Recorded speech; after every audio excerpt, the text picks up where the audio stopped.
বিগত দিনগুলোতে ভারতের বিরুদ্ধে টানা বিষোদ্গার করলেও এবার বরফ গলতে শুরু করেছে বিএনপির। প্রিয় দর্শক শ্রোতা, এবার সেই খবর জানাচ্ছি আমি বিপ্লব রায়। আওয়ামী লীগ সরকারের পতনের পর ভারতের সঙ্গে নতুন সম্পর্ক স্থাপন করে সফল হয়েছেন তারা। বৃহস্পতিবার ভারতীয় বার্তা সংস্থা ANI-কে দেওয়া এক সাক্ষাৎকারে মির্জা ফখরুল ইসলাম আলমগীর বলেন, আগে 2 দফায় বাংলাদেশের প্রধানমন্ত্রী দায়িত্ব পালন করা খালেদা জিয়ার নেতৃত্বাধীন বিএনপি শেখ হাসিনার আমলে গত 15 বছরে ভারতের সঙ্গে বাংলাদেশের হওয়া কিছু উদ্যোগ ও চুক্তির বিষয়ে সমালোচনা করে আসছে। সম্প্রতি ভারতের হাইকমিশনার প্রণয় ভার্মা বিএনপির সঙ্গে সম্পর্ক জোরদারের বিষয়টি দলটির কার্যালয়ে গিয়ে বিএনপি মহাসচিব মির্জা ফখরুল ইসলাম আলমগীরের সঙ্গে একটি বৈঠক করেন। আর এই বৈঠককে গুরুত্বপূর্ণ হিসাবে বিবেচনা করা হচ্ছে।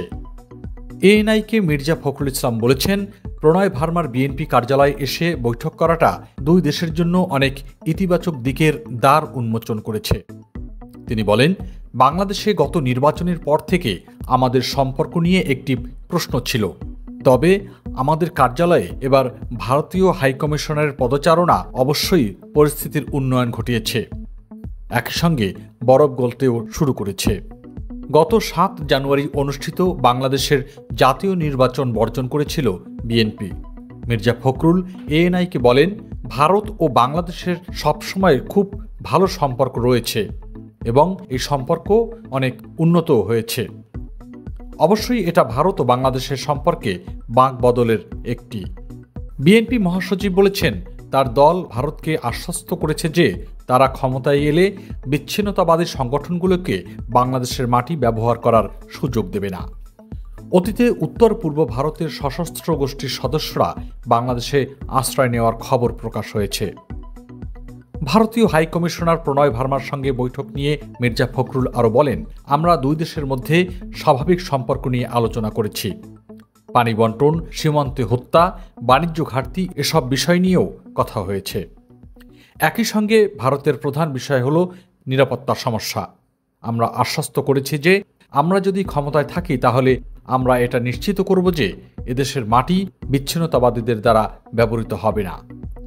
মির্জা ফখরুল ANI-কে বলেন, বাংলাদেশ ও ভারতের সম্পর্ক সবসময় খুব ভালো ছিল, তবে বিএনপি ও ভারতের সম্পর্ক নিয়ে কিছু ভুল বোঝাবুঝিও ছিল।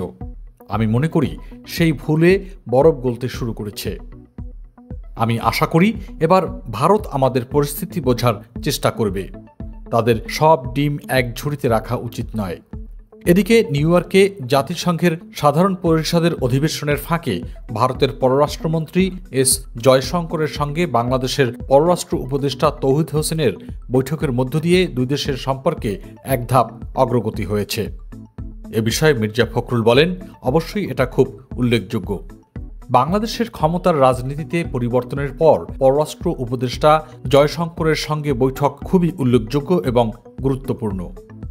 আমরা বিশ্বাস করি এই বৈঠকের পর সম্পর্ক আরও জোরদার হবে।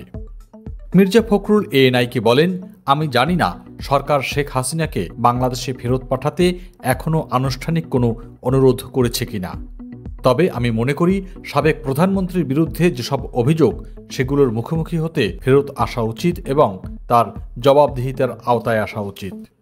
অন্যদিকে শারদীয় দুর্গোৎসব উপলক্ষে হিন্দুদের নিরাপত্তার বিষয়টি দেখতে নেতাকর্মীদের নির্দেশনা দেওয়ার কথা উল্লেখ করেছেন বিএনপির মহাসচিব। বিপ্লব রায়, SB বাংলা।